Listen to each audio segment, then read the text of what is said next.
yang aku cobain di Turki tuh enggak. Beda. Iya, manisnya tuh gak sakit di tenggorokan. Yes. I really enjoyed it sih. Milk Bun sendiri ini sebenarnya dari Thailand atau dari Jepang? Jepang. Dari Jepang. Karena sebenarnya yang Ini kamu sempat bagi-bagi iPhone 14. Oh, Itu iya.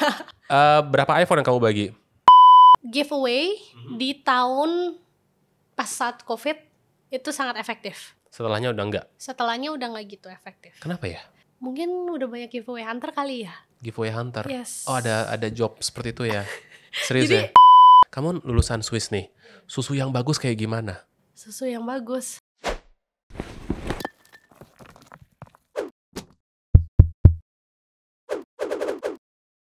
Now you are listening to the Spice Guy. Halo Fiona, apa kabar? Halo, baik. What about you? Good. Thank you udah datang ke sini. Thank you juga buat udah diundang. Terus aku senang banget hari ini karena aku ngelihat ada warna-warni di sini. Ada putih, ada ungu, ada hijau, ada macam-macam. Tapi jujur ya, pas pertama kali ini kita baru pertama kali ketemu kan ya. Nah, aku ngelihat nanya sama tim, Pak, besok Mad Milk gitu ya. Sebentar, ini susu gitu. Enggak Pak, ini roti gitu kan. Ini gimana sih roti ngambek, susu ngambek apa gimana gitu. Kenapa Mad namanya? Jadi sebenarnya Mad Milk is produk pertama yang kita punya itu Oke. roti Jepang. Roti Jepang. Roti susu Jepang. Roti susu Jepang. Yang kayak gimana tuh? Jadi our produk itu kayak roti sobek, tapi yang biasanya kalau roti sobek itu yang kita tahu lokal itu kan yang warnanya coklat, yang maksudnya lebih yang kita lihat di pasaran itu yang the brown color itu. Iya. Cuman yang kita pakai itu bahan-bahan Jepang dan full pakai susu gitu. Semua produk kita nggak pakai air untuk cairannya, tapi Nggak kita pakai pakainya air. susu. Wow, mahal dong kalau gitu. Lumayan, tapi ya ada harga, ada kualitasnya. Woi, jawabannya bijak. Susunya susu bubuk atau susu cair? Susu cair. Susu cair benar-benar fresh milk. Yes. Full cream milk. Full cream milk. Oke, gue suka kalau yang full cream tuh. Lebih mantep ya biasanya ya. Tapi ada orang-orang yang emang pakainya maunya skim atau non fat dan lain-lain.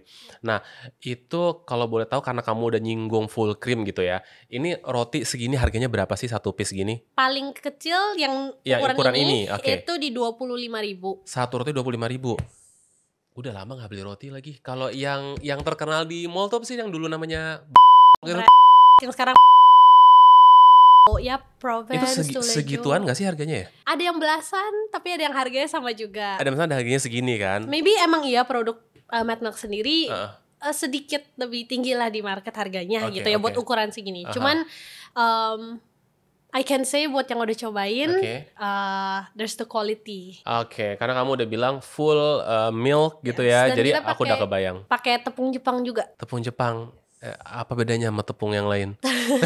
Tepung Jepang, kalau kita lihat lebih to the detail, to the kadar airnya dan lain-lain, hydration level tuh lebih tinggi dibanding kita kalau bandingin sama tepung lokal. Tapi kan itu kan sebenarnya dari luar juga kan? Yes. Dari apa sih? Kayaknya Ukraine atau apa gitu. Nah, itu aku sebenarnya mungkin aku belum do my research sampai ke sana. Cuman kalau memang sebenarnya aku coba panggang nih samping-sampingan, bahannya sama, cuman tepungnya sendiri aja yang beda.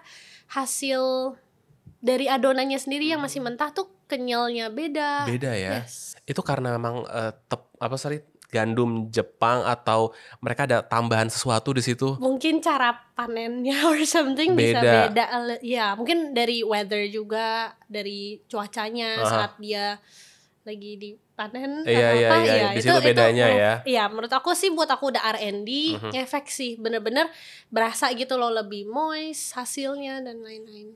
Oh, jadi tepung Jepang tuh beda gitu ya? Yes. Tapi emang dijual di sini kan si tepung Jepang itu kan? Iya, ada kan banyak ya distributornya gitu. Berarti fresh full milk gitu ya? Full cream milk, fresh milk. Ya begitulah ya, susu lah intinya. Terus yang kedua tepung Jepang. Apalagi nih spesialnya nih? Metode pembuatannya. Apa bedanya? Diapain sih? Dilempar-lempar gitu? Sebenarnya kalau untuk teknik pembuatan roti, I think lumayan universal lah dimanapun, maksudnya bahannya kayak raginya, pakai ragi, ngembang, terus kita keluarin gasnya, terus kita bentuk gitu.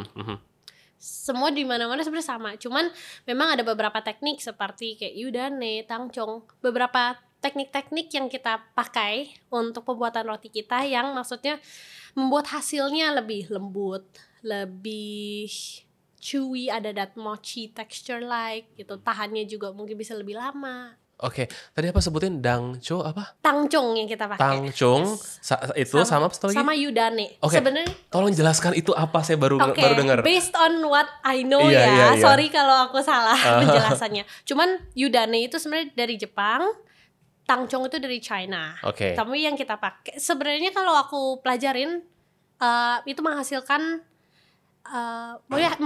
hal yang sama gitu. Cuman kalau untuk yang kita pakai itu tangcong, even though kita Japanese bakery, kita pakai tangcong. Sebelum kita aduk adonannya, kita bikin dulu this premix of tepung sama air. Dan jadi dia jadi kayak satu kayak play-doh. And then baru kita cool down, kita masukin ke adonannya. Itu yang mana, yang apa tadi? Tangcong. Itu yang Metode tangcong. Oke, kalau yang satu lagi? Kalau yudane, karena kita nggak pakai, aku harus pelajarin lagi sebenarnya. Cuman kalau nggak salah tuh sama, tetap tepung sama air tuh dicampur dulu. Ada this mixture of flour and water. Nah, mixture itu dimasukin ke adonannya gitu. Itu membantu lebih lembab lah hasil rotinya. Kamu belajar itu dari mana? Japanese bread sebenarnya belajar sendiri. Belajar sendiri. Cuman aku memang sekolahnya di pastry and chocolate arts. Oh ya, wajar ada dong kalau gitu. Itu kuliah atau course atau apa? Bilangnya sih grand diploma. Jadi grand diploma tuh apa sih, D3 gitu atau D1? Iya, sebenarnya aku nggak ada S1. I stop di grand diploma. Kita belajar Swiss pastry and chocolate arts. Jadi dulu aku kuliahnya di Swiss dan di sana aku belajar banyak lah kayak basic pembuatan roti, sourdough, and kayak croissant, everything. Coba dong bahasa Swiss kayak apa sih bedanya bahasa Inggris? Contoh apa gitu? Swiss ada 4 bahasa. Oh ya? Yes. Apa aja? French, German, Italy, sama Roman. Atau Swiss. Anggaplah Swissnya itu Swissnya, ya. Jadi negaranya kan di tengah-tengah Eropa nih. Yang lebih dekat ke Italia ngomong bahasa Italian, lebih dekat ke Prancis ngomongnya France, lebih dekat ke Germany ngomongnya German. Oke, gitu. Yang Rome-nya itu sendiri atau yang Swiss-nya itu? Mungkin somewhere in the middle lagi gitu. Itu gitu. yang benar-benar asli dari sananya. Dari Swissnya. Kamu kuliah dulu pakai apa bahasa pengantarnya? Swiss German. Swiss German. Makin pusing aja. Karena bahasa Jerman, fun fact-nya gini, kita tuh ngeluarin ada bumbu Jerman. Oke. Itu buat cake. Coba nih, namanya apa sih? Lab apa? Kuchenwurst apa tuh? Iya, itu kan. Aku sampai sekarang kita bikin bumbu tapi kita nggak bisa spellingnya gitu. Okay. Karena kayak apa ini spelling yang bener gimana gitu. Iya, emang kayaknya nggak gampang ya. Terus kamu kuliah di Swiss berapa tahun? Termasuk magang 1,5 tahun. Termasuk magang, itu dari kampusnya atau dari keinginan sendiri? Requirement sih, jadi dari term 2 ke term 3 harus ada magang dulu 6 bulan. Kamu magang di? Hotel. Magang di hotel, nggak di pastry atau coklatnya di itu? Sectionnya. Gitu. Oke. Jadi kamu ya udahlah, oke lah kuliah, terus ada magang, terus akhirnya pulang ke Indo gitu? Pulang ke Indo, sempat kerja dulu nih. Sebelum pandemi banget. Itu aku ngajar. Ngajar? Di Indonesia Patisserie School. Nice.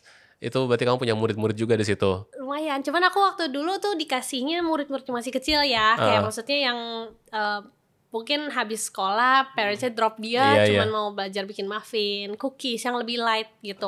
Itu aku pegang beberapa murid yang lebih gampang lah resep-resep. Aku ingat ini, tahu gak sih yang ABC Studio itu? Pernah ABC dengar? ABC Cooking Studio itu kan juga dia udah ada kurikulum, biasa ada yang buat anak-anak, ada yang buat ini di mall, bener-bener mirip kayak gitu kayaknya ya. ABC tuh dia suka per kelas satu bayar sekali buat satu kelas gitu. Cuman kalau IPS ini kalau nggak salah tuh bisa 6 bulan, bisa 1 tahun, emang bisa naik level juga, bisa intermediate, dari beginner. Terus kenapa kamu memutuskan tiba-tiba dari kuliah, terus sini ngajar, resign, terus bikin usaha ini? Yes. Kenapa?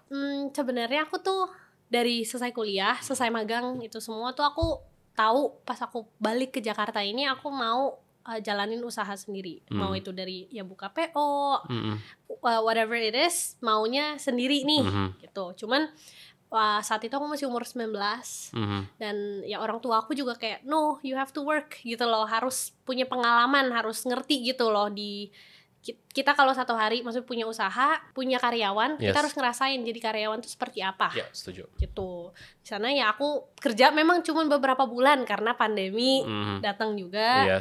And ya things didn't go the way we wanted it to.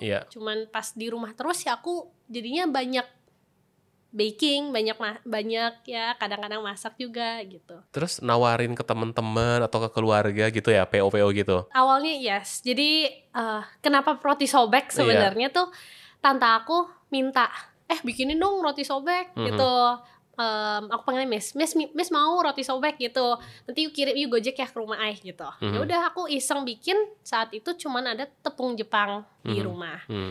Terus aku cari-cari juga lah resep online. Yang tadinya aku maunya hasilnya kayak tradisional yang kita biasa lihat di pasar, yang maksudnya roti sobek yang chocolate color. Kok keluar oven kok warnanya putih gitu loh. Kenapa putih susu gini? Awalnya aku kayaknya jangan dikirim dulu deh. Aku kasih dedek cobain, kasih mama cobain gitu. Semua kayak, kok enak banget nih. Kayak chewy, lembut gitu. Dari sana aku kayak potential jadi satu produk yang baru gitu. Dari sana aku develop terus. Oh, jadi dari situ ya. Buns. Sekarang kamu fokus jualannya di mana? Online, offline? Aku cek juga kamu ada apa sih, toko atau gimana tuh? Ada outlet, ada 4 outlet saat ini. Ini outlet bener-bener orang datang bisa beli atau cloud kitchen aja? Kita baru banget buka last weekend sebenarnya, yang paling baru di Kokas. 5 atau 4? Ada 4. Ada 4. Di mana aja tempatnya? Di Grand Indonesia. Di GI. Di Kokas, SMS, Sumarekon Mall Serpong. Oke, Sumarekon Mall Serpong. Sama flagship store kita di Peak. Di Gulf Island. Berarti paling flagshipnya yang di Peak itu. Apa yang ngebedain Peak sama yang lain? Toko pertama kita. Karena itu Peaknya itu. Dulu kan di rumah, setelah kitchennya kurang, kan produksi meningkat, kita butuh expand ukuran kitchennya, kita pindah ke ruko yang di Gulf Island.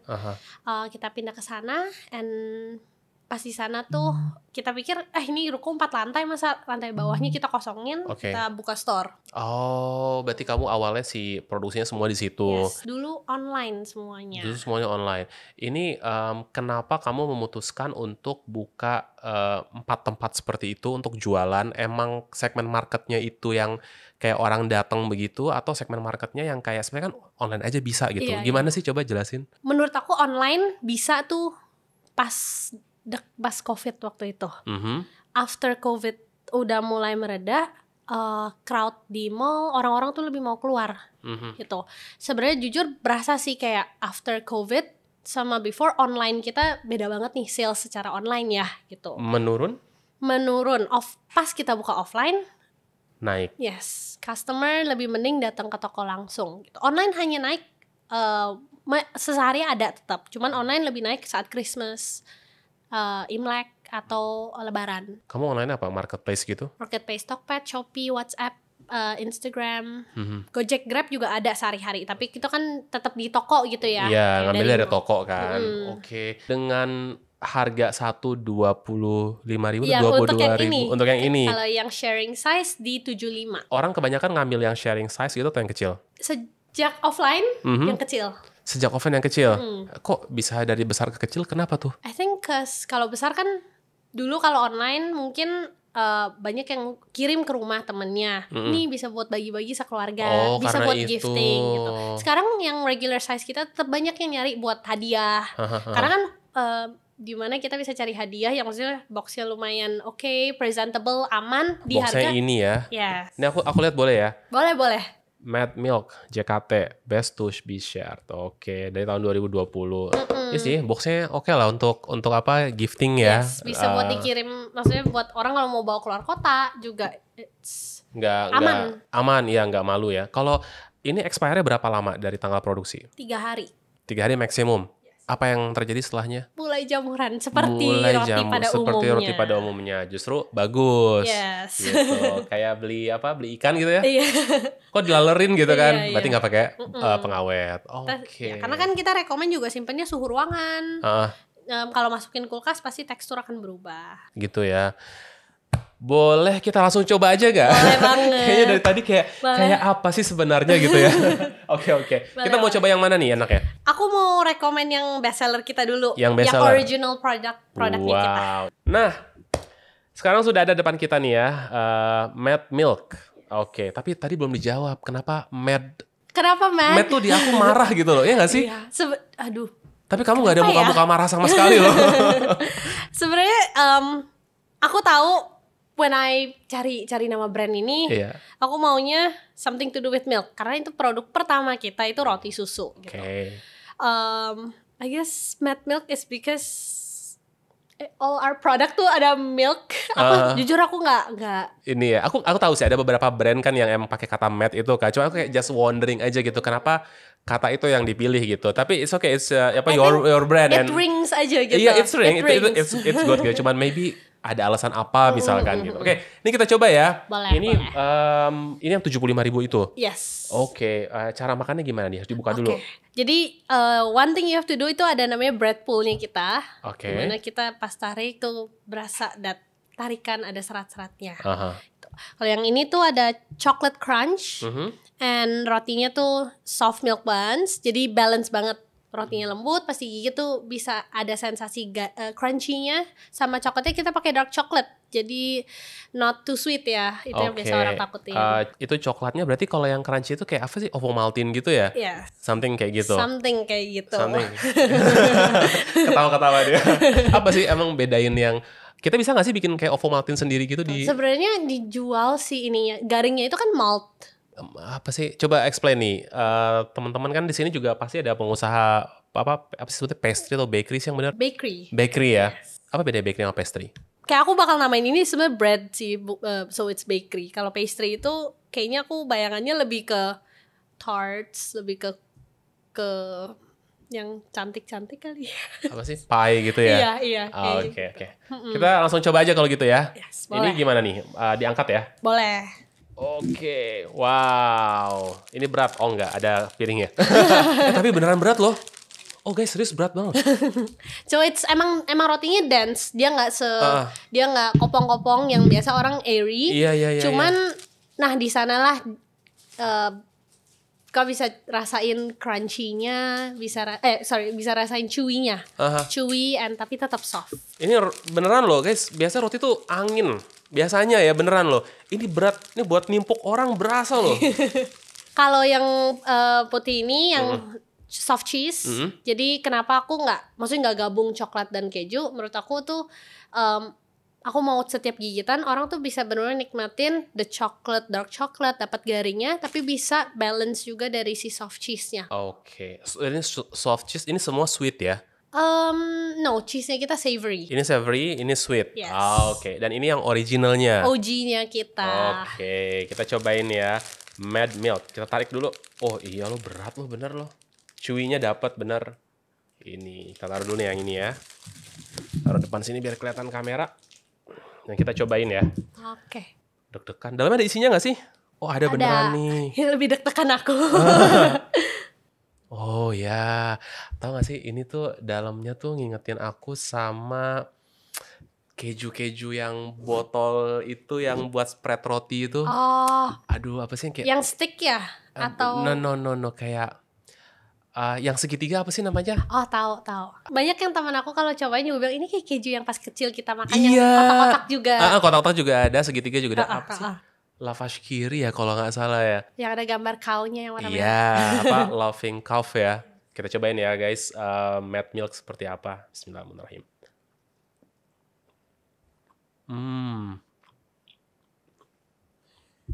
Berasa beneran. Chewy-nya, kejunya beneran. Kayak waktu masih kecil nih. Ya, bring memory banget. Dan ya soft banget. I think this is really good. Beneran enak, bukan karena depan orang ya. Kayaknya harus cobain, apalagi 75.000 bisa.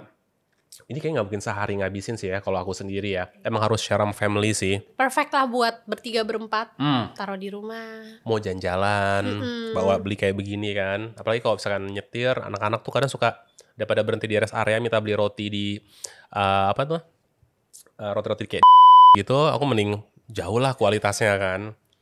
Guys, cobain. Jadi kalau mau beli buka GoFood ada ya? GoFood, Grab ada. Ketik Mad Milk. Mad Milk. Pakai spasi enggak? Yes. Pakai spasi ya. Dan itu kalau di sana lebih mahal harganya. Iya. Pasti karena, dong. Komisinya. Yes. Komisi dari kan diambil nih 20% atau 25%. Ya kita naikin sesuai yang diambil biar gak rugi. Itu berasa makan mochi tau gak sih? Banyak yang bilang kayak gitu. Rotinya not mochi bread tapi agak remind them of mochi gitu.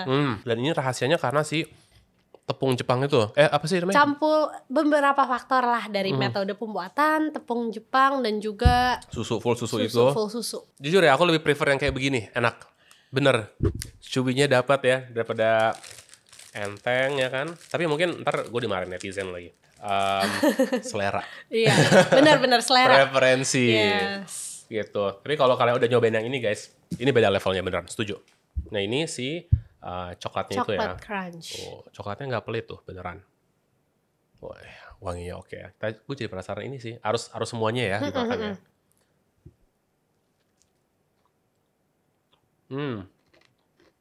Crunchy-nya ya. Kedengeran crunchy-nya.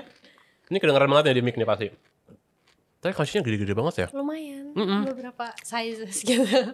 Cuman ini memang biar kita mau dapetin sensasinya itu dari gigitan pertama, rotinya lembut, ada chewy-nya, terus pas dapet ke feeling-nya, yes manis sedikit dari dark chocolate, tapi ada that crunch gitu, yang ngebalance semuanya. Mantap. Inilah produk original kita that get us to where we are now sebenarnya. Kamu harus bangga juga sih, proud ya. Nggak percuma guys kuliah ke Swiss jauh-jauh. Produknya bagus.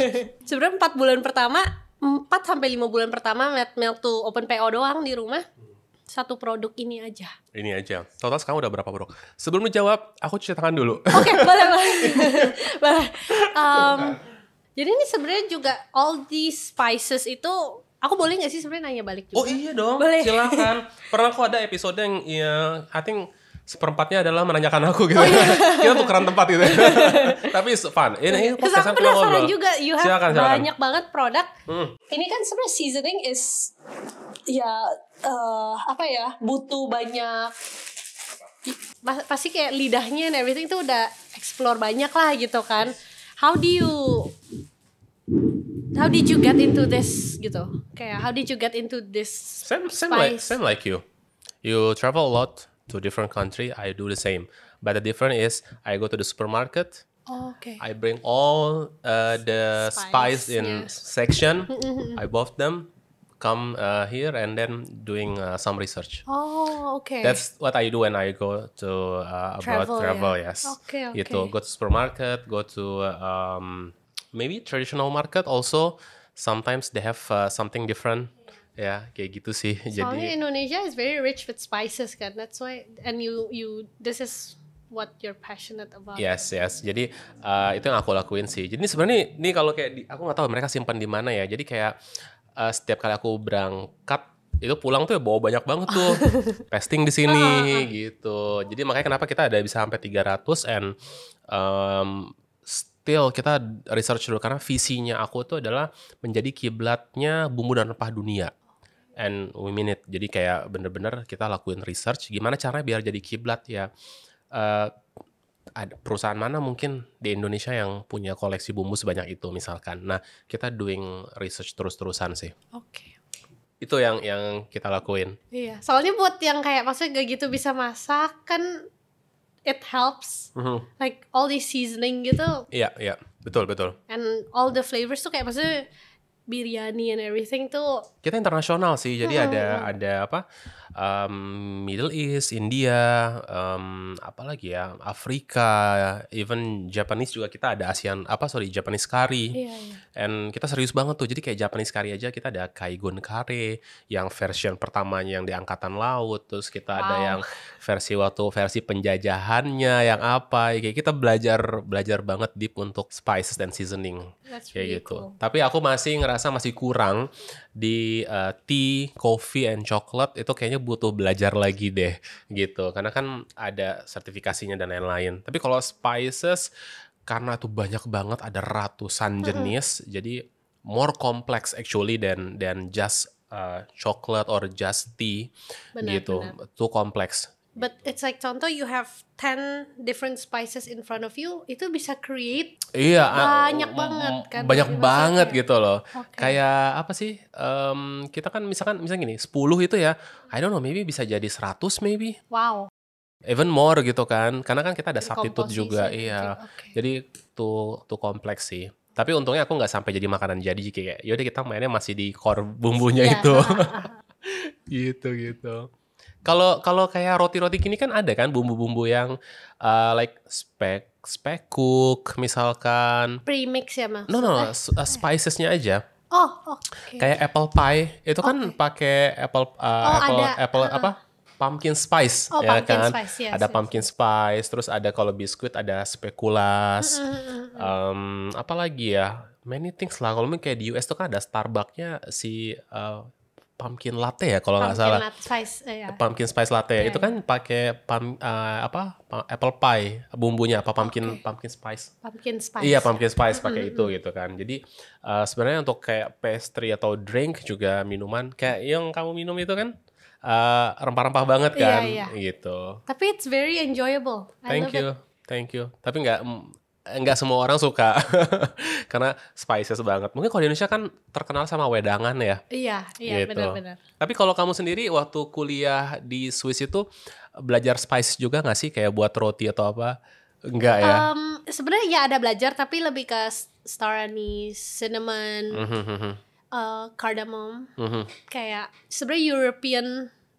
Kita belajarnya banyak European bread, European dessert juga. Mereka tuh di sana tuh suka banget kalau bikin fruit pound cake gitu. Pakai berbagai macam spices juga. Dimana kalau kita di sini bikin apple pie, yang kita pakai paling cinnamon doang gitu. Betul. Sama mereka tuh bisa campur cardamom gitu. Swedish cinnamon rolls tuh mereka pakai berbagai macam. Biasanya mereka kapulaga, biji pala, star anise gitu. Jadinya kayak lidah kita lebih bisa explore and it's menarik sih maksudnya memberikan apa ya bumbu lah, jadi nggak cuman it's not about tepung dan gula. Tapi ada rempah-rempahnya juga. Lebih kompleks betul. Oke. Kita balik lagi kalau gitu ke sini ya. Sorry. Nggak apa-apa. Kamu mau nanya anytime silahkan. Oke. Terus belum minum ternyata nih. Aduh, habis makan sweet. Kamu kalau ngejawab isu ini gimana? Aku nggak mau makan roti nih soalnya gluten. Nah, kamu ada alternatif nggak sih kalau gluten free gitu? Kalau untuk gluten free saat ini belum ada, because tepung Jepang sebenarnya high in gluten. Dan sebenarnya kita kan pakainya tepung protein tinggi ya. Kan tepung tuh ada grade apa sih? Apa sebutnya? Protein rendah, serbaguna biasanya yang medium sama protein tinggi. Kalau untuk pembuatan roti kan kita butuh seratnya lah, dia glutennya bisa lebih ngiket, ya kan. Nah itu kita pakein yang protein tinggi. Oh berarti yang Jepang ini mungkin super protein tinggi atau gimana? Mungkin ya. Cuman kalau protein rendah biasanya buat bikin cookies atau cake. Yang crumble gitu ya? Yes. Itu kayak beda kalau kita gigit roti sama kita gigit kue. Kue kan langsung copot gitu ya, langsung kayak satu gigit lepas dan di-chew di mulut gitu kan. Kalau roti kan lebih kayak you chew lebih ada tarikannya apalagi gitu. Ini kan berasa banget kan kayak tadi bilang mochi gitu, berasa banget. Dan dense banget ya. Aku tapi kalau untuk roti sih ya jujur ya ini emang aku kayaknya suka banget sih sama tekstur yang kayak gini. Banyak banget flavornya, boleh cobain lagi nanti. Wah mantap. Rasa apa aja sih? Tadi belum dijawab kayaknya ya. Total berapa? Udah banyak banget ya. Cuman rata-rata kalau aku nggak salah tuh ada 60 termasuk beverage kita. Jual minuman juga? Yes. Itu yang di 4 toko itu? Di 3, pas kita buka outlet kedua kita, kita adain coffee tea untuk komplimen lah sama produk rotinya kita. Oke, jadi kamu ternyata jual minuman juga ya. Kita akan masuk ke situ. Tapi tadi berarti jawabannya adalah untuk gluten free belum ada berarti ya? Belum ada. Tapi untuk vegan kita ada cater 2 produk kita. Untuk vegan. Jadi susunya kita bukan pakai air tapi kita pakainya oat milk. Kita pakai oat side. Emang enak? Actually yes. Aduh, aku harusnya bawain juga ya. Cuman biar bisa bandingin ya. Cuman ya kita juga pakai teknik yang kayak tadi aku bilang, teknik tangcungnya gitu-gitu, dan menghasilkan vegan roti, tetap vegan ya. Cuman teksturnya aku bisa jamin lebih soft lah dibanding yang banyak yang di luar sana. Enggak, kita percaya aja lah sama ownernya lah. Kalau kamu bandingin yang roti yang pakai susu sama roti yang pakai oat milk, hasilnya apa bedanya? Fragrantnya pertama memang beda. Dari sebelum dipanggang juga pasti aroma susunya itu nggak ada. Dan kalau untuk yang vegan kan kita pakai bukan butter, kita nggak bisa pakai butter. Ini pakai butter? Yang ini yes. Ini pakai butter. Yang itu nggak pakai butter. Nggak pakai butter. Terus pakai apa? Versi yang vegannya sih kan, karena sebenarnya kayak butuh kayak apa ya, replika untuk si lemaknya ini. Karena lemak ini, kadar lemaknya membantu adonannya juga lebih soft. Apa sih? Pakai minyak sawit? Kayak semacam margarin gitu sih. Oke. Karena itu kan vegan. BOS gitu kali ya? Butter oil substitute bukan? Something. Margarin sih. Margarin ya. Oh, itu yang vegan. Oke. Nah, tadi jadi bedanya apa? Hasilnya di akhir lebih chewy, lebih nggak chewy. Ada aroma tadi udah jelas beda. Yes. Terus mungkin ya nggak se-chewy ini dan nggak kayak kalau ini hari kedua nih, masih aku bisa jamin lebih soft, tetap soft, tetap chewy. Kalau itu mungkin lebih kering dibanding yang lain. Gitu. Itu ya bedanya. Karena kalau susu full cream milk kan maksudnya kayak memang ada kadar lemaknya juga. Dan menurut aku yang ada dari bahan lemak ini tuh membantu bikin produknya juga lebih enak. Gitu. Kalau isunya gula misalkan, dia maunya no sugar, gimana? Kamu ada produknya nggak? Aku rekomennya lebih ke, maksudnya kayak kalau produk no sugar, antara aku rekomennya ke savory produk kita. Yang kayak keju tadi itu? Floss, garlic butter. Gitu. Terima kasih untuk Cairo Food yang sudah mensponsori podcast kali ini. Cairo Food menyediakan berbagai macam bumbu dan rempah internasional dan sudah dipercaya oleh banyak hotel dan juga restoran di Indonesia. Nah, kabar baik untuk kalian para pengusaha kuliner maupun chef yang membutuhkan bumbu dan rempah berkualitas. Kalian bisa mendapatkan sampel bumbu dan rempah secara gratis hanya dengan mengklik link yang ada di deskripsi. Nanti Cairo Food akan mengirimkan sampel tersebut untuk usaha Anda. Nah, sekarang kita lanjut lagi yuk dengerin obrolan yang seru ini. Kalau untuk gula memang untuk dari adonannya sendiri sedikit ya. Untuk jadi makanannya ragi lah. Paham. Tapi at least maksudnya the feelingnya itu sendiri. Feelingnya sendiri kalau dia no sugar, ya aku bener-bener jangan rekomen yang Nutella, coklat, Thai tea, kacang merah gitu. Aku kamu ada rasa Thai tea? Yes. Ada roasted ada.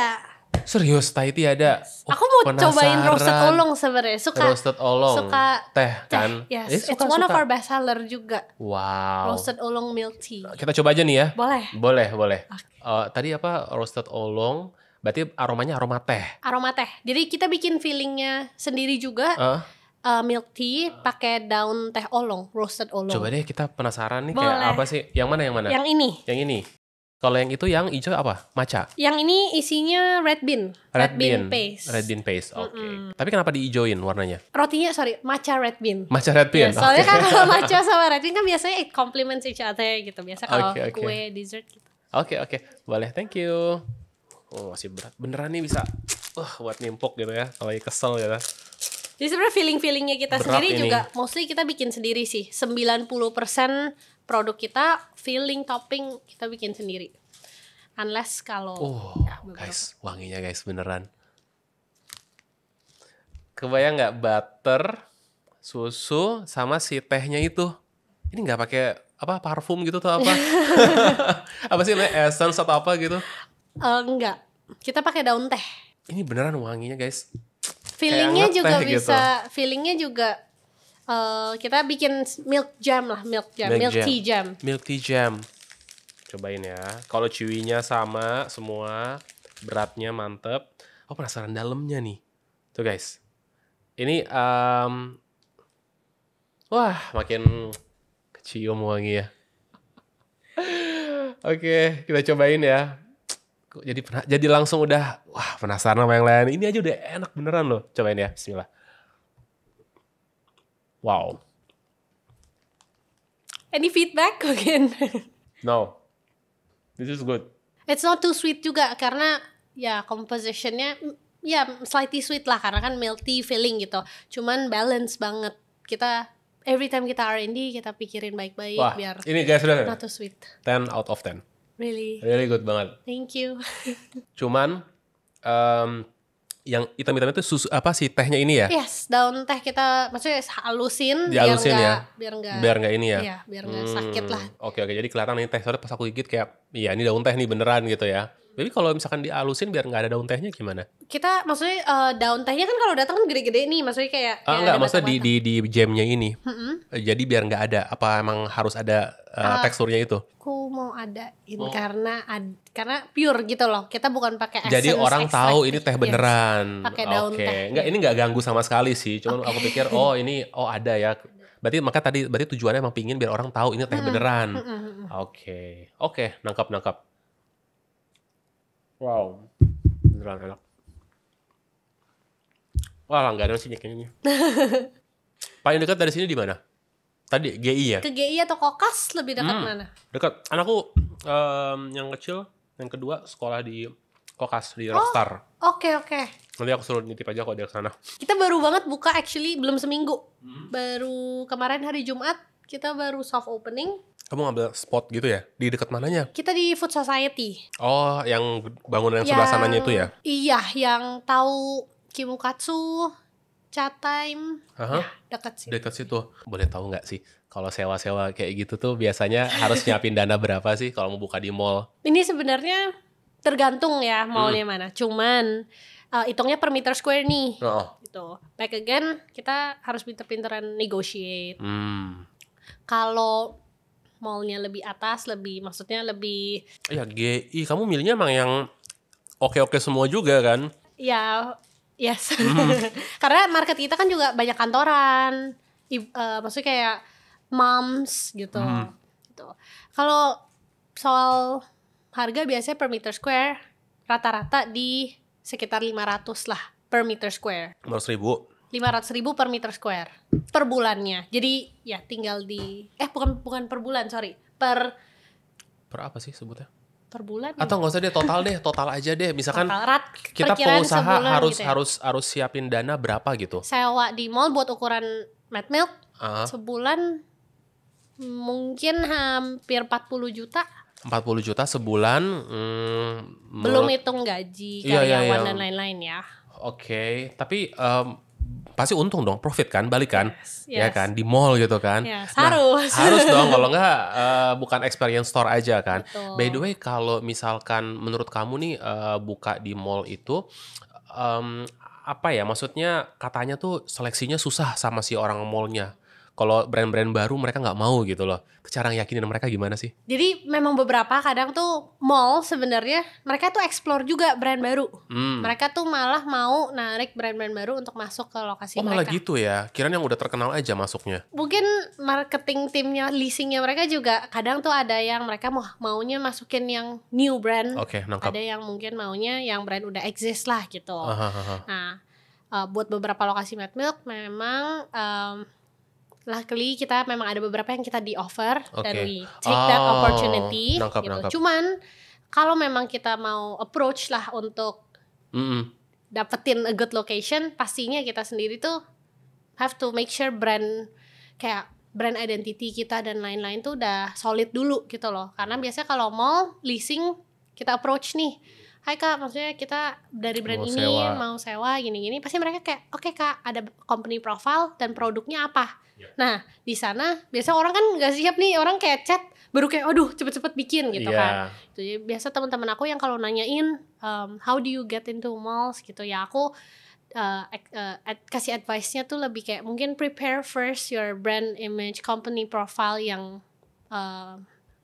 lengkap lah gitu, to show that you're a strong brand gitu. Oke, kebayang. Itu dari situ emang udah harus jelas juga lah ya. Yes. Karena kan itu ngaruh ke reputasi si mallnya itu sendiri kan. Oke. Berarti kalau kita buka di mall gitu ya, anggaplah untuk kayak Mad Milk gini ya, itu istilahnya apa ya, balik modalnya tuh dengan persiapan segala macam itu di bulan keberapa sih kalau boleh tahu? Nah kalau untuk Mad Milk, kita kan biasanya sebelum kita ambil lokasi kita hitung-hitung dulu. Pasti dong. Gitu. Biasanya kita mau ambil pasti minimal 3 tahun. Atau ya minimal dan maksimal kita di 3 tahun. Dari 3 tahun ya kita target kita dalam first year itu udah harus balik. Betul, Targetnya dari renov, dari ya pre-opening marketing, segala hal itu di tahun pertama. Gitu, benar-benar harus siapin. Dan itu 3 tahun harus langsung dibayar berarti ya? Actually, ini yang hal banyak orang yang nggak tahu. Kita, let's say dalam 3 tahun itu sewanya total dihitung 1M deh. Misal ya. Dengan udah service charge dan lain-lain. Itu banyak mall tuh sebenarnya bayarnya sekian persen, mungkin 30-an sampai 40% dari 1M itu. Sisanya bisa dicicil dalam 24 bulan, dalam 18 bulan. 18 gitu. bulan. Banyak yang nggak tahu, banyak yang kayak, gila mall tuh kan mahal gitu loh, 1M gimana mau cari biaya langsung bayar di awal gitu kan, belum renov, belum sana sini. Padahal masih bisa dicicil. Ya tapi ya tergantung wajar lah. Policy dari si mallnya itu sendiri kan. Betul. Wow, seru. Terus kamu kedepannya mau gimana nih? Mau bikin cabang di mall yang lain atau mau ngapain strateginya? Strategi kita kalau the rest of this year ya, di tahun 2024 kita memang udah on the way 2 cabang lagi. Satu di Puri Mall sama satu lagi di MKG, Mall Kelapa Gading. Mall Kelapa Gading. Emang Puri termasuk yang elit ya? Apa gimana sih? Sebenarnya market Mad Milk kan kita nggak butuh nyari yang, maksudnya kalau elit tuh kita bilangnya ya Plaza Indonesia gitu ya, kayak maksudnya yang very segitu expensive lah segala hal gitu. Market kita bisa dibilang quite mass gitu, mass lah marketnya gitu. Kita bisa cater ke produk-produk yang di 25K, you can enjoy this product gitu. You know what, ini aku masih ngerasain. Mau lagi mau cobain? No. T-nya masih bermain masih bermain di tenggorokan, masih kayak keluar gitu rasanya. Nice. Terus kita pasti maksudnya harus berani sih nyari lokasi. Yang penting kita kan udah tahu nih, oke, pas peak kita buka, yang customer kita banyak kan families, ada sedikit orang-orang kantor, biasa young teens gitu loh, yang kayak rame-rame anak sekolahan datang gitu. Pas kita buka di SMS, itu outlet kedua kita expect-nya pasti keluarga nih yang bakal datang gitu, karena kan di SMS sekitarnya itu perumahan-perumahan semua gitu. Pas buka di SMS malah kebanyakan ibu-ibu arisan gitu, atau moms, a lot of moms gitu loh, yang maksudnya mereka habis drop off anak, ngumpul di mall gitu. We expect that market. Kita buka di GI. Pas di GI, market kita kantoran semua gitu. Dan dari sana kita baru belajar, kita nggak bisa patokan dengan apa yang kita tahu di peak tuh customer gini. Kita carinya cuman families gitu loh.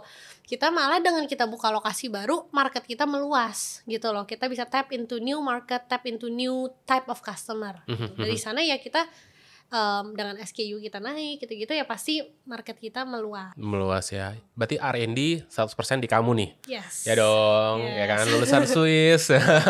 Dan emang beneran enak. Nanti kita coba lagi ya. Jadi kasih aku napas dulu nih.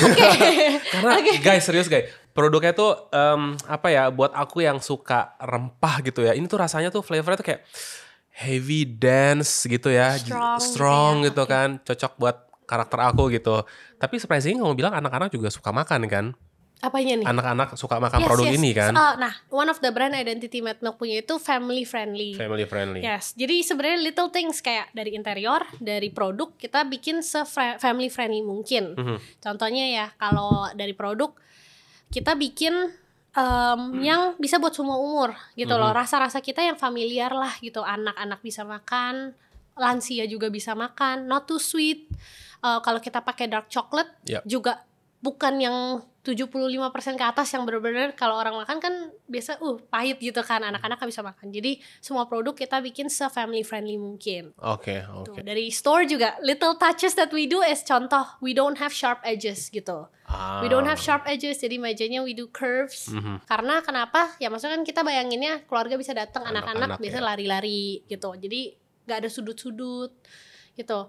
Itu little touches yang kita implement untuk express our brand gitu loh. Brand kita tuh family friendly. Kalau dari marketing strategi itu apa sih yang kamu implementasikan?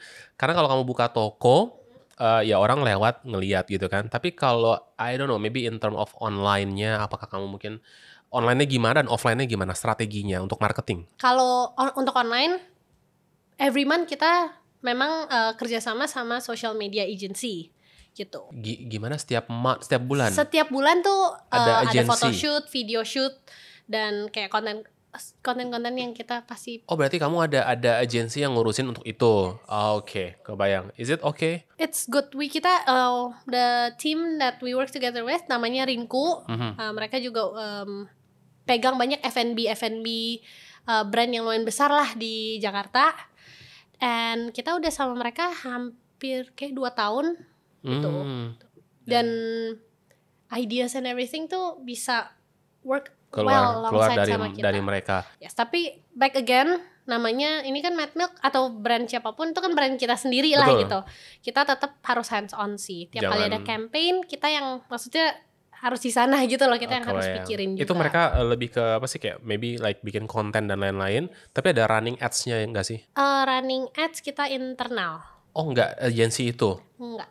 Internal tim kamu sendiri? My partner.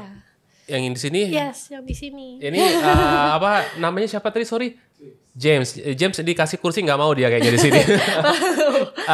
James berarti sama Fiona. Sorry, ini partner atau kalian pasangan sebenarnya? Partner, but dia juga my boyfriend. Oke, boyfriend. Berarti couple planner ya. Tapi kan belum nikah berarti ya? Belum. Cuman sebenarnya kalau untuk ads sendiri itu itu konsisten gitu. Kita kan tetap butuh exposure, butuh awareness. Cuman itu bukan main marketing kita lah gitu. Oh, bukan main. Yang mainnya utamanya apa? Kita mix it. Jadi your biggest portion apa? Biggest portion KOL. Apa? Kamu spend sebulan tuh bisa berapa banyak sih untuk KOL? Kalau lagi low season, maksudnya kayak kita nggak ada launching produk baru, kita memang maunya ada aja exposure. Budget kita di 30 juta per bulan untuk kalau lagi sepinya itu ya? Iya. Ya, maksudnya belum ada new campaign lah gitu. Cuman kayak contoh kemarin nih Kokas baru buka. Kita ada rilis produk sekalian. Kita bikin Dubai Pistachio Milk Buns. Itu kita naikin budget. Karena kan sekalian nih ada sesuatu yang si KOL ini bisa promosikan gitu. Ini KOL-nya datang? Yes. Mereka bikin video terus Reels, mereka upload? Yes. Itu aja? Itu yang KOL, itu yang gede. Dan menurut kamu itu efektif? Aku yes. Tahu dari mana metriknya itu efektif? Sebenarnya KOL itu balik lagi tergantung. Kadang tuh bisa kita bayar 20 juta, ternyata nggak worth at all. Kadang ada yang kita pay only 2 million, wah gila viewsnya viral dan naik banget gitu. Jadi sebenarnya memang kita nggak bisa berpatokan dengan satu KOL sih. Kita memang harus selalu mix and prepare a budget yang kita coba aja gitu. Karena kita juga work together with them gitu kan. Pasti mereka juga mau viewers mereka tinggi, mereka juga pasti mau their videos work gitu kan. Jadi sometimes kita juga harus bisa cater ke certain KOL. Kita harus pinter-pinteran cari KOL yang cocok lah, align gitu loh sama produk yang kita jual. Jangan kita contoh endorse one, let's say YouTuber or a famous TikTok guy yang bikin videonya mukbang gitu, kan nggak cocok gitu kan sama produk yang kita jual. Walaupun viewers dia atau kayak followers dia millions and millions, sometimes it doesn't align gitu. Jadi kita harus bisa ngerti sebagai brand owner juga that sometimes nggak semua KOL work gitu. Berarti mereka selalu store visit ya? Kalau untuk yang kamu paid itu outlet, store visit udah nggak yang beli online atau lain-lain gitu kan? Jarang sih. Jarang ya. Iya. Poin apa sih yang kamu titik beratkan ke mereka, kayak pesan ini yang harus kamu sampaikan loh di video kamu? Biasanya tuh KOL juga pasti ada formatnya. Betul. Nah, setelah maksudnya udah tahu rate card, kita pay the fee, kita janjian waktu. Biasa sebelum mereka visit, mereka tanya dulu, Kak ada briefnya kah? Gitu. Nah kita juga ada template-nya sih, kayak kita ada tim my PR team juga, kita udah template. Biasanya contoh kita baru buka Kokas, pastinya kita mau highlight Kokas kita baru buka, kita mau highlight si Dubai Pistachio Milk Buns nih gitu. Apakah Dubai Pistachio Milk Buns kita pas kita baru rilis ada promo yang kita lakuin. Contoh kita ada jalanin promo 15.000 buat 15 customer pertama di semua outlet sampai tanggal sekian gitu. Itu kita sampaikan juga ke KOL-nya. Jadi mereka kan juga butuh semacam clickbait dan sedikit, bukan gimmick ya, sedikit hal yang to catch people to watch their video gitu kan. Ya, and then kita minta Kak, oke nanti sama ada 2-3 produk lagi yang aku minta tolong di highlight, tapi sisanya kalau kakak sendiri tertarik dan mau di promote, boleh let us know aja gitu. Karena aku percaya kayak yes, walaupun kita bayar mereka untuk make a video, it's a two-way thing gitu kan. They want the video to work juga gitu. They know their viewers best. Alright, kebayang sih kalau kayak gitu. Mudah-mudahan teman-teman juga bisa belajar ya dari apa yang disampaikan sama Fiona. I think dari obrolan kita ya, aku ngerasa kamu sebenarnya dari sisi marketing or business you're really smart gitu loh untuk nggak cuman produk doang. Oke. Through experience. Kita udah cobain nih 2 yang putih tadi apa? Cheese, coklat sama roasted oolong milk tea. I think this is for me juaranya ini. Tapi aku penasaran sama yang Thai tea-nya nih. Boleh ya? Oke. Sebenarnya kalau ini memang tipenya hampir mirip. Kita pakai catrume. You know catrume? Ada yang hijau, ada yang merah putih itu. Iya. Yes, we use that one. Cause it's like udah paling klasik. Betul. Paling disukain semua orang lah gitu. Oke. Dari wangi masih lebih nendang ini. Oke. Tapi kita coba rasanya ya. Oke. Ya semua punya preferensi guys. Oh ini merahnya yes ya, benar. Oh oke. Pas di sobek baru ini ya kita coba. Ini juga feelingnya kita bikin sendiri. Oke. Tapi masih lebih kuat ini ya. Yes. Karena mungkin roasted kali ya. Jadi ada that sangrai. Tapi aku penasaran rasanya nih. Coba ya, bismillah. Oh iya lagi. Berasa Thai tea-nya. Berasa. Agak deg-degan ini kayak. Baru pas makan baru nih. Thai tea. Okay. Dan aku kayak baru pertama kali nyobain roti yang Thai tea. Belum ada sebelumnya. Enak banget. Ini aku balik dari Bangkok. Aku langsung kayak aku mau bikin milk buns Thai tea deh.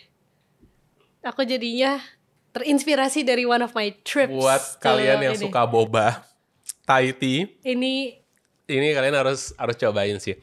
Ini bikin jamnya gimana sih? Teh mendidihin, kasih apa lagi? Aku jadi nggak tanpa telur. Oh, by the way, fun fact, roti kita tuh no eggs. No eggs. Yes. Jadi ya kita bikin fillingnya juga. Kalau custard kan harus pakai telur. Okay. We don't use custard. Kita jadi bahannya itu memang ada gluten, ada tepung, butter, susu, daun tehnya, bit of sugar. Apalagi? Pengentalnya apa dia?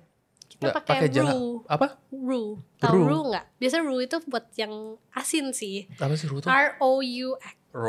Roux yang tepung terigu maksudnya? Bukan, tepung sama butter. Kita udah mix nih, dia kan jadi kayak kental. Iya. Ini tepung sama butter dipanci, gitu kan. Udah setelah itu kita susu pelan-pelan masuk. Oh, maksudnya metodenya kita pakai itu jadi pengental. Tepung butter kan. Biasanya kan kalau kayak Japanese curry kan biasanya pakai gitu juga kan. Betul. Maybe or bechamel kayak gitu kan. Jadi tekniknya gitu ya. Aku belum pernah coba sih kalau teh.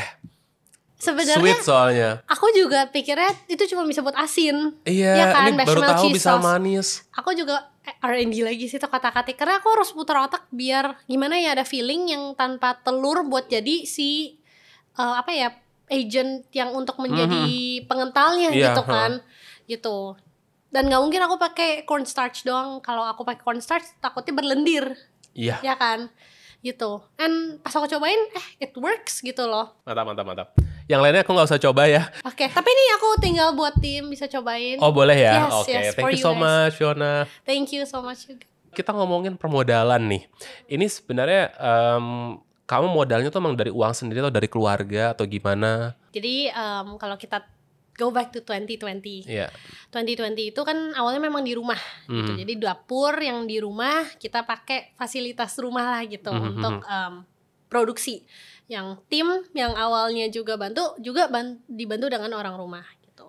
Cuman setelah di toko pertama memang dapat support dari orang tua and it's a privilege to have lah gitu. Tapi setelah itu new outlet kita mau buka, whatever income we get kita putarkan. Dari situ udah nggak minta uang orang tua lagi ya. Iya. Tapi nggak apa-apa lah. Udah sekolah jauh-jauh harus bisa. Harus bisa ya, nggak apa-apa lah. Pas suntik lagi lah gitu. Ini kamu sempat bagi-bagi iPhone 14. Itu Berapa iPhone yang kamu bagi?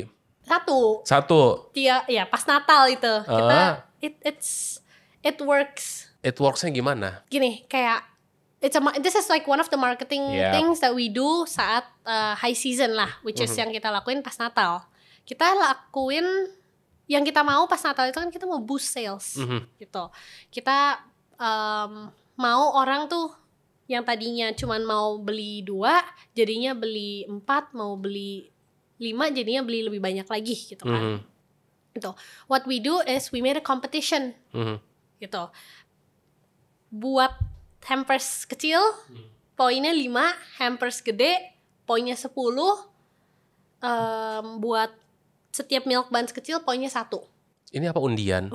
Kayak semacam undian. Nah, kalau pas Natal orang kan sebenarnya tanpa kompetisi juga orang udah beli pasti belinya bulk order gitu. Mereka langsung belinya 30 yang mini, artinya dapat 30 poin.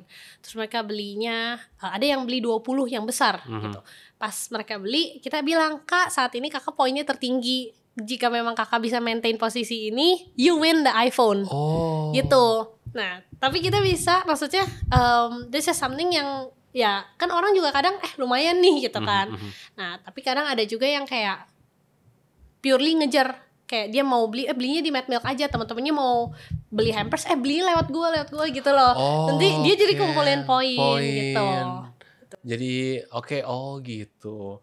Jadi biar orang juga maksudnya greget lah mau add more, tambah satu lagi biar nambah poin, jadi pemenangnya untuk si iPhone. Dan di sini kamu nggak cuma iPhone, kamu juga bikin tiket ke Jepang, terus ada apa nih, Daniel Wellington Watch itu apa? Jam tangan. Iya, itu dulu di tahun 2020 itu kita bikin giveaway. Terus ada TV.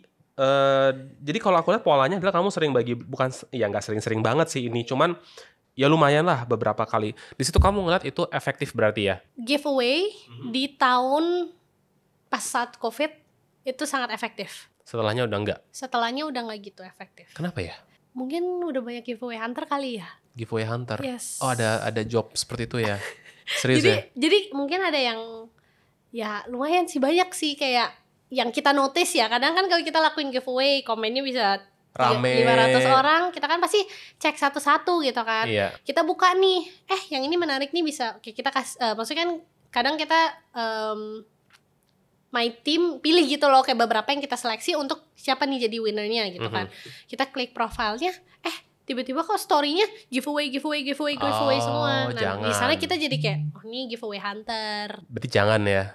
Ya biasanya sih kita prefer yang maksudnya memang kelihatan ini kayak customer kita nih yang udah dari tahun berapa, ini pertama kali dia ikut giveaway-nya. Jadi kasih ya. Oke, kita baru kemarin bikin juga sih, bikin video masak, kita kasih hadiah total berapa ya? Kayak 15 juta gitu atau berapa. Yang submit kita dapat 100 video lebih kalau nggak salah. Apa ya, waktu itu aku juga kayak bingung sih, aduh yang mau dimenangin siapa nih gitu kan, apalagi ada saudara-saudara yang ikut kan. Kan kalau kita menangin saudara kan nggak boleh gitu kan. Tapi kalau videonya bagus ya nggak apa-apa sih sebenarnya, tapi ini masih bingung ya, udah saudara lagi, mana ada yang temennya istri misalnya gitu. Tapi itu sih seru-seruannya gitu ya. Kita ngomongin coklat nih ya. Aku tuh ada satu brand yang aku suka banget, brand dari Swiss ya. Aku lupa Swiss apa Belgia. Kayak Swiss ya harusnya, namanya Vilar.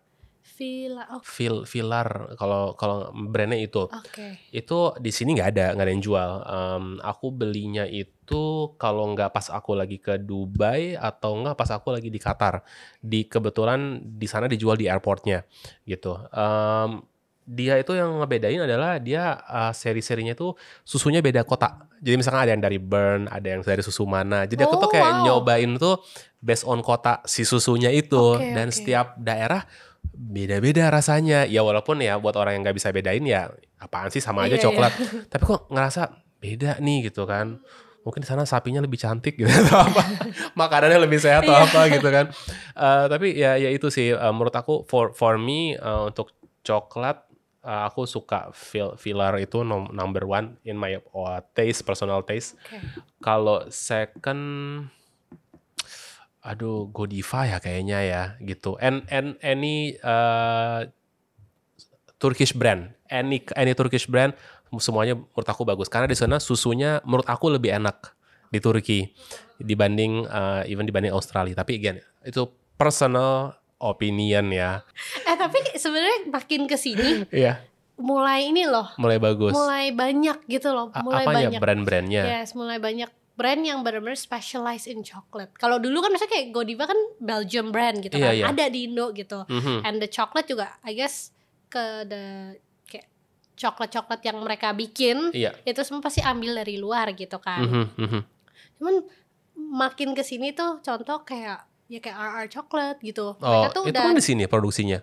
As far as I know mereka beans Indonesia is rich with cocoa beans as well gitu Iya. kan. Walaupun memang mungkin lebih kecil atau aku Oke. mungkin salah nih ya. Cuman Nggak apa. I do know Indonesia sendiri ada beans sendiri gitu loh. Oh iya kalau Indonesia coklat I have no complaint with coklat yang di sini, tapi lebih ke milknya. Oke. Milknya. Kalau di sini aku suka Memang. coklat Mongo apa Mongo ya itu ya, yang dari Jogja itu. Itu terlalu banyak kenangan buat aku suka banget sih coklat itu. Dan apa sih yang Legend?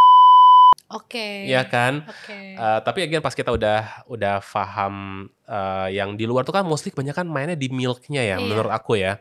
Walaupun ada dark coklat, tapi kalau udah ngebandingin dark coklat buat aku, karena aku nggak ngerti expertise-nya, aku nggak hampir susah membedakan. Tapi kalau milknya aku bisa ada sedikit, ini milk yang ini nih, yang ini bisa ngebedain gitu. Mungkin kayak dari komposisinya gitu ya, kayak kalau kadar lemak kan bisa beda-beda ya. Mungkin kalau kadar lemak mungkin masih itu kan dari pabriknya yang bikin, cuman aku nggak tahu apa kalau di Indo mungkin lebih banyak dicampur mungkin milk powder atau apa. Iya kan biasanya ada campuran. Gitu. Memang iya bisa dibilang beda sih. Iya. Jadi kamu balik lagi untuk supplier, simply kamu lebih kayak berdasarkan survei atau keluarga. Karena at the end of the day aku ngerasa kita jual nih produknya. Yang cobain kan customer kita ya bisa dibilang kayak orang awam gitu kan. Mereka cobain aja, mereka gak mikirin terlalu banyak detail kayak mereka gak mikirin ini pasti susunya apa gitu-gitu. Pasti mereka gigit dengan overall flavornya gitu. Benar. Jadi biasanya kalau aku R&D, aku bikin beberapa opsi, aku tanya teman-teman sekitar, keluarga sekitar, cobain gitu loh. What's your feedback? Dari sana I work from there sih, selalu kayak gitu. Ini di sini ada tulisannya nih, kamu pernah ikut workshop coklat masterclass sama Chef Martin Schiffer. Itu dulu, itu di CV aku pas aku apply job dulu. Kamu masukin itu? Iya, itu jadi pas aku kuliah di Swiss ini, kan it's Swiss pastry dan juga chocolate arts. Jadi kita belajar lah dari tempering coklat, dari bikin chocolate piece gitu. Salah satu course-nya yang sekolah provide itu kita harus bikin waktu itu chocolate piece 1,2 meter. Kita bikin Swiss knife. Tahu Swiss knife? Tahu. Yang pisau. Victorinox. Yes. Ya, aku punya. We made a chocolate piece yang bentuknya Swiss knife. Gitu. Itu di lead dengan the chef lah. Oke. Sebenarnya kemarin tuh memang ya aku share di CV kemarin itu. Aku kan maksudnya sekarang udah have my own business. I never edit my CV since 2019. Sama sih aku juga. Tapi waktu aku kerja pertama kali ya, itu bos aku dulu, I think dia nggak pernah minta CV, nggak pernah nanya ijazah, langsung disuruh kerja aja. Biasanya dari lihat ini kali ya. Ada sih faktor-faktor, tapi bukan karena kuliah itu apa sih, karena mungkin dulu kan aku ngurusin kegiatannya Adobe kan di sini, Photoshop, aku dulu ngurusin kegiatannya Adobe di Indonesia. Jadi pas sambil kuliah aku udah ngurusin itu, jadi mungkin bos aku ngeliat kayak nih Fatih yang ngurusin ini gitu kan, which is kayak ya udahlah gitu kayak kan. I trust you langsung gitu. Maybe, tapi jadi nggak ngeliat ijazah. Nah, jadi aku ya sama gitu, kayak di LinkedIn aku sih kayaknya nggak update ya sama gitu. Aku juga dulu LinkedIn disuruh sekolah harus bikin harus. Cuman sekarang nih aku juga punya usaha sendiri. Aku kan juga maksudnya kayak ya kita hire karyawan. Aku juga udah kayak lihat sendiri nih dengan kita hiring karyawan, kadang CV is not everything gitu. Kita lihat setuju. Dari personality, dari cara dia bicara, dari cara dia dress up saat dia datang. Cara dia jawab dan lain-lain. Betul. Kalau ini kamu rencana ketika nanti buka cabang semuanya mau own sendiri atau bisa franchise maybe? Kita own. Nggak mau franchise. No plans for that. Oke. Kalau investor dan lain-lain? Investor. Kayaknya nggak butuh guys, dia dari keluarga sangat mampu. Aku lebih prefer kayak kalau memang ya ada opportunity-nya, oh mungkin ada space nih, good location gitu. Mau nggak kayak mungkin bagi kayak nggak usah bayar sewa, dia Bagi punya tempatnya, hasil. kita buka toko, cuman ya bagi hasil. Mungkin itu aku masih oke. Masih oke. Tapi kalau investasi masuk orang nggak mau ya. Karena this is my baby gitu. Aku kebayang. Ya kayak I cannot imagine kalau ya maksudnya ya pasti kadang orang kayak masa kayak mau disuntik dana segini nggak mau Terima, itu kan iya. ya itu opportunity. Cuman kadang tuh ya there's pros and cons to that lah gitu I know. Aku ingat dulu 2016 ya, 2015 as I can remember ya. Aku sempat dapat tawaran untuk investasi di perusahaan, aku tuh bikin kurir waktu itu. Sempat mau disuntik kayak aku lupa jumlahnya kayak berapa belas miliar gitu kan. Tapi in that time aku mikir seperti kamu. Jadi kayak no, this is my baby, tiba-tiba mau diambil 51% aku atau 60% aku nggak mau gitu kan. Tapi sekarang sih ya jujur aku menyesal.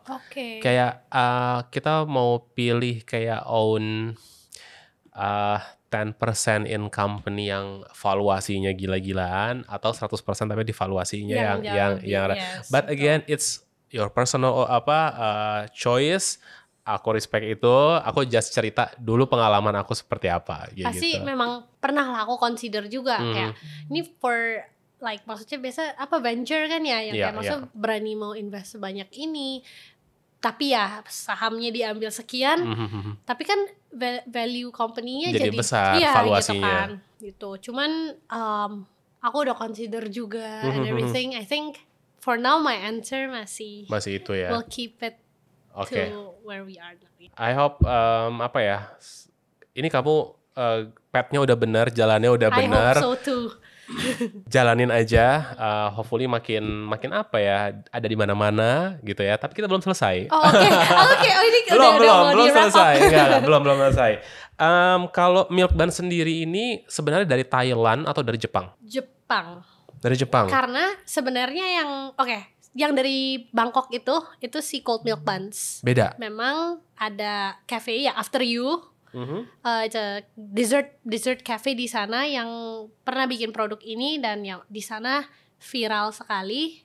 Nah, karena di Jakarta belum ada dan Mad Milk itu specialized in milk buns.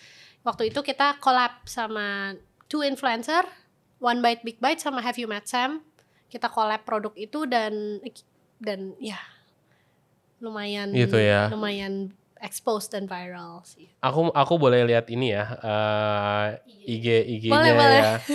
Mad Milk Japanese Bakery, ini IG-nya cakep-cakep. Ini yang pakai agency itu ya? Pakai agency. Oke, terus ada ini Dubai Pistachio Milk Bun. Itu penasaran yang kita nih. Baru banget launching. Kunafa itu ya. Yes, kita bikin kunafa loh by the way. Oh ya? Yes.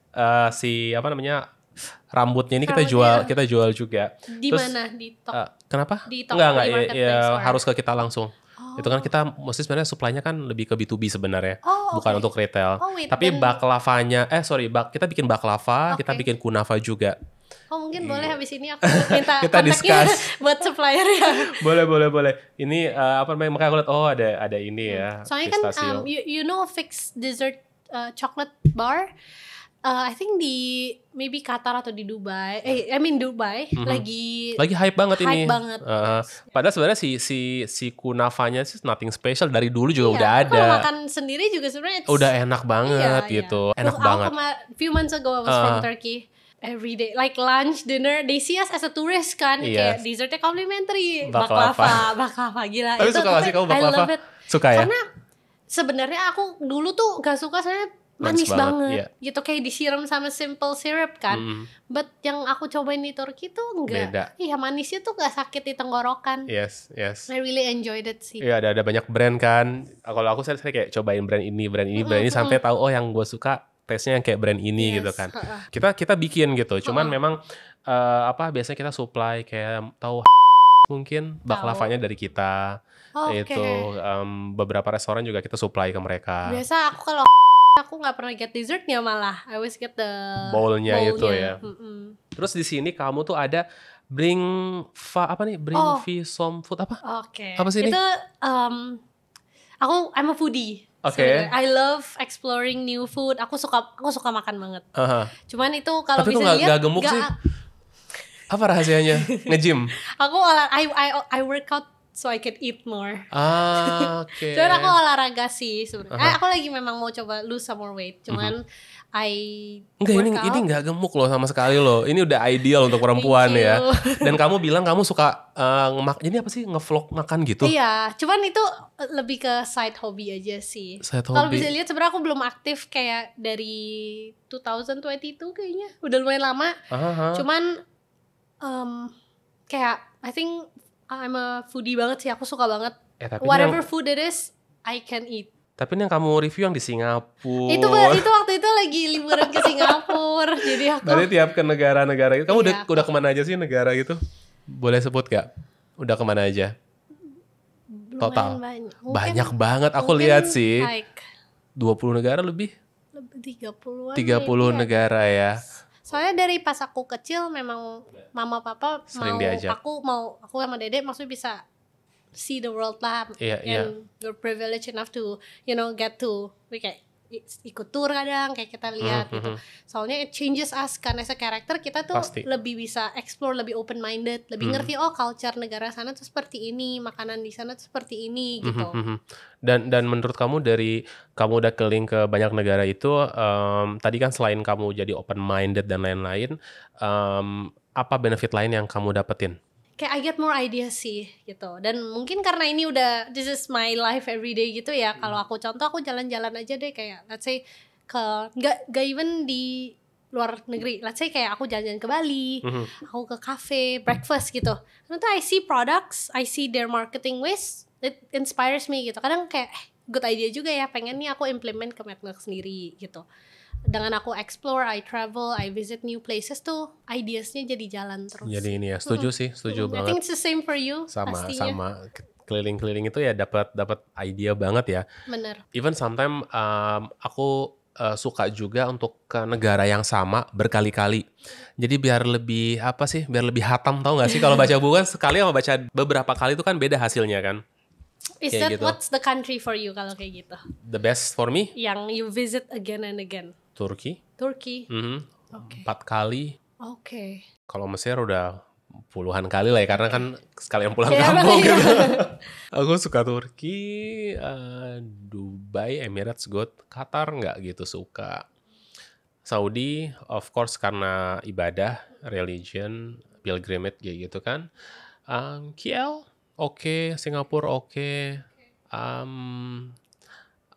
Tapi Turki sih number one sih for me. Aku juga I love Turkey. Benar-benar tuh apa ya?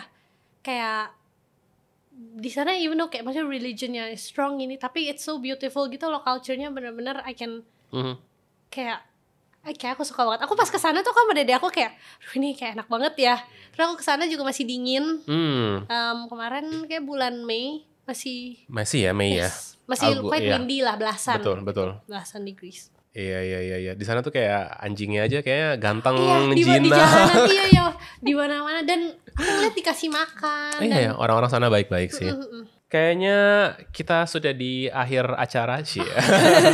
Ada hal yang aku kelewat nggak yang bisa dijelasin? Tadi ada sempat mau nanyain tentang karyawan ya? Oh iya, total karyawan berapa? Kita ada 65.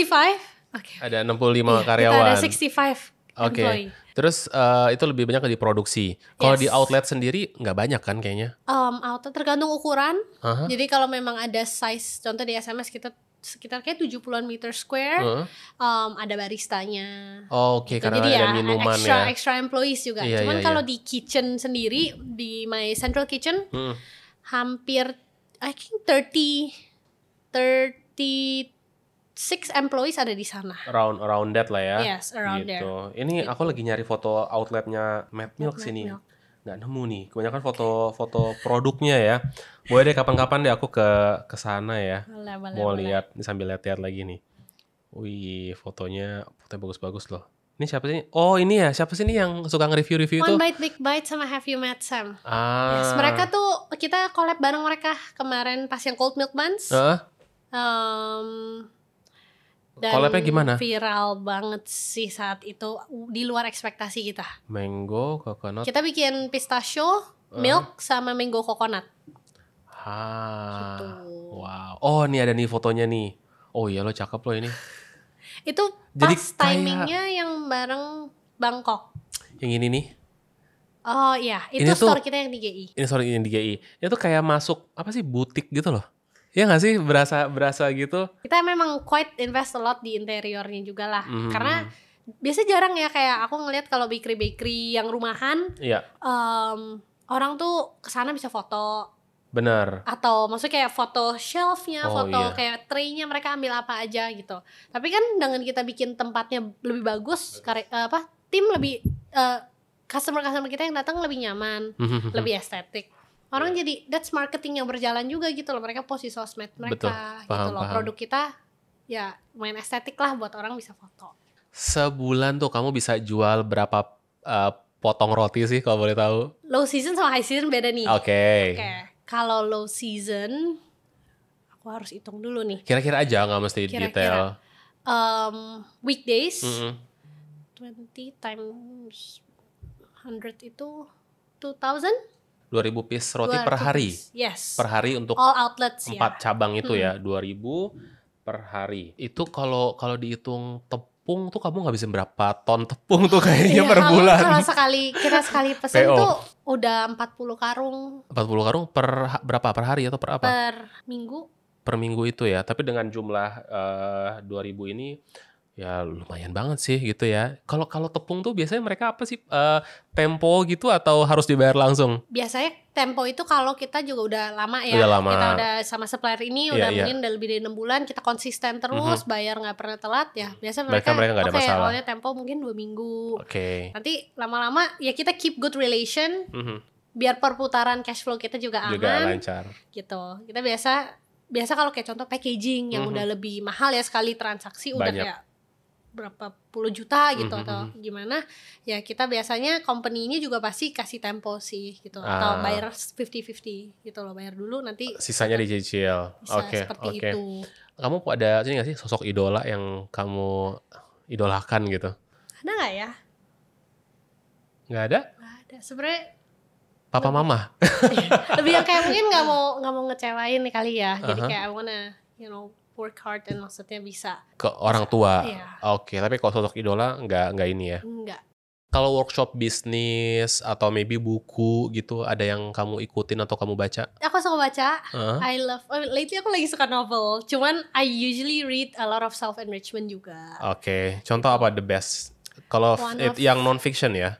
No, yang self enrichment. Iya. Kalau novel kan banyak kan fiction kan? I love to read buku-buku kayak Surrounded by Idiots, Atomic Habits. Biasanya it helps me gitu loh deal with my team. Kayak aku lebih ngerti lah kenapa sih why you act certain ways gitu. I mean they're not idiots, cuman maksudnya kan the book is called Surrounded by Idiots. Iya, bukunya tulisannya begitu, bukan berarti. Jadi, itu menarik banget, pernah baca nggak? Actually belum, aku udah beli tapi aku belum baca. Boleh jelasin dong rangkumannya? Jadi what this the author kayak namanya Erikson atau apa gitu.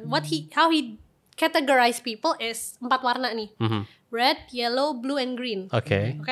Jadi orang-orang ini tuh yang grup yang red itu biasanya tipe-tipenya ada karakter kayak lebih agresif, lebih proaktif, lebih yang kayak maksudnya ekspresif gitu.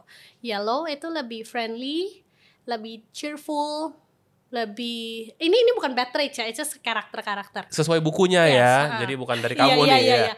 Jangan baper ya please. Lebih cheerful, yang lebih bisa ya ekspresif. Blue and green I'm scared I mix up, tapi salah satu tuh lebih systematic, introvert, lebih menyendiri, lebih analytic. Satu juga blue or greennya lebih listener gitu. Jadi ya mungkin kalau red and yellow tuh lebih extrovert, yang satu tuh lebih introvert.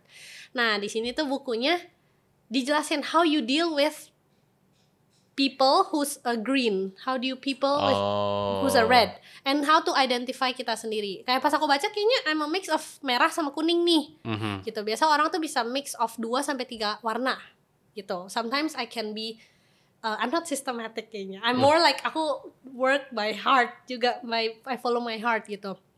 When my partner bisa, dia lebih introvert, dia lebih systematic, dia lebih yang kayak everything has to be organized. Kalau kita mau keluarin produk harus ada budgetnya, harus ada management yang baik. Cuman kalau aku yang kayak kayak orang sukanya begini deh, kayak I do it with emotions gitu. And I think that's good gitu loh, when we can identify ourselves, kita ngerti cara identify how to deal with people.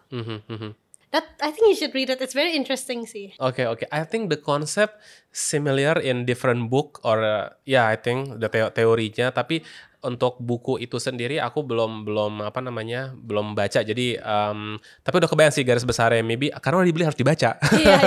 Jadi tunggu aja ya sampai ada waktu kosong untuk bisa baca buku lagi. Oke, terakhir tolong ini dong berikan saran untuk para UKM di Indonesia. Kira-kira mereka bisa belajar apa nih dari Mad Milk? Satu hal yang aku belajar dari maksudnya pengalaman aku 4 tahun menjalankan Mad Milk itu, me and my team, we never stop learning. We always have to adapt to changes. Jadi kita harus bisa ngerti situasi. Jadi jangan kita kekeh dengan kita sistemnya udah lakuin A, bisa aja di bulan depan saat environmentnya change, kita harus sesuaikan gitu loh. Karena that's how the company will grow gitu. Jadi being able to understand that change is normal and never stop learning aja sih. Gitu ya. Iya. Nah, gimana kalau sama karyawan yang gimana ya? Misalkan gini, time ketika kamu hire dia, this is the job desk-nya. Tapi kan kamu bilang harus adapt and change. Betul. Terus berubah nih. Gimana kamu ngomong ke dia? Sedangkan generasi sekarang, saya tidak mengeneralisir, tapi banyak yang kayak ini bukan job desk saya, ini saya nggak bisa begini. Nah, itu kamu gimana menghadapi situasi seperti itu? Kalau aku ditontonin sama dia, nggak apa-apa, ini depan tim aku semua juga kok. Jadi sebenarnya memang biasanya aku percaya kalau we hire someone, we hire a team, we pay them, it's a service that they give us juga gitu kan. Ini hubungannya two ways gitu loh. Kita harus ngerti gitu loh, kayak mereka kerja memang awalnya dijanjikan posisinya seperti ini, job desk-nya seperti ini gitu. Cuman kalau memang sudah perusahaannya berkembang gitu, we deliver that message. Kita bilang this is happening to the company gitu loh. Hal-hal ini akan berubah gitu. Tapi kalau kadang karyawan tuh tidak bisa ngelihat mereka sendiri di same path as us, ya mungkin we have to let them go biasanya, and they can find other opportunities gitu. Simple itu ya. Ya aku udah belajar dulu tuh, maksudnya aku bisa ada tim yang aku kayak kita nggak boleh kehilangan dia, bener-bener kayak maksudnya network tuh harus sama this person, harus gitu. Cuman I realized that at the end of the day everyone tuh punya kehidupan sendiri gitu kan. Pasti kita nggak bisa berpatokan dengan kayak kita nggak bisa attached to just one person gitu, karena the company will always grow. Kebayang sih. Wow, Fiona, I really enjoy this talk. Me too. Seru. Tadi udah disampaikan ya doa-doanya aku, semoga ini makin berkembang. Amin. Same for Cairo juga. Thank you so much. Mungkin segitu dulu, sampai ketemu di episode selanjutnya. Dan once again thank you. Nanti kalau buka cabang aku diundang ya. Yes, of course. Nanti aku kabarin. Siap. Thank you guys, semoga ini bermanfaat. Thank you so much. Sampai ketemu di episode selanjutnya.